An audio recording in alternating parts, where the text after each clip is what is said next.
Hello everyone, good morning and welcome to another bride story. এদিকে জানুয়ারি মাসের bride স্টোরিগুলোই তোমাদের সাথে শেয়ার করে উঠতে পারলাম না। এদিকে ফেব্রুয়ারি ব্রাইড কিন্তু অলরেডি স্টার্ট হয়ে গেছে। যাই হোক, আজকে বাঙালির সরস্বতী পুজো মানেই বাঙালির ভ্যালেন্টাইন্স ডে। আর এইদিকে বরাবরের মতন আবারও সরস্বতী পুজোর দিন আমার ব্রাইড পড়ে গিয়েছে। তো সেই কারণে আমি বেরিয়ে পড়েছিলাম। আর এই দেখো, রাস্তায় আমাকে কে ড্রপ করতে চলে এসেছে। যাই হোক, সকাল সকাল ওকে টাটা বাই বাই জানিয়ে আমি বেরিয়ে পড়েছিলাম কিন্তু আমার ব্রাইডের উদ্দেশ্যে। যেহেতু লোকেশনটা অনেকটা দূরে ছিল, তাই আমিও সকাল সকাল রেডি হয়ে বেরিয়ে পড়েছিলাম।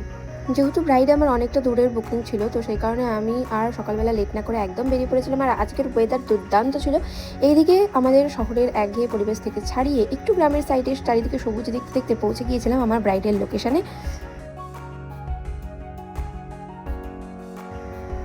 আর প্রত্যেকবারের মতনই লোকেশন রাইড মানেই নতুন নতুন রকমের এক্সপিরিয়েন্স। এবারও তার অন্যথা হয়নি।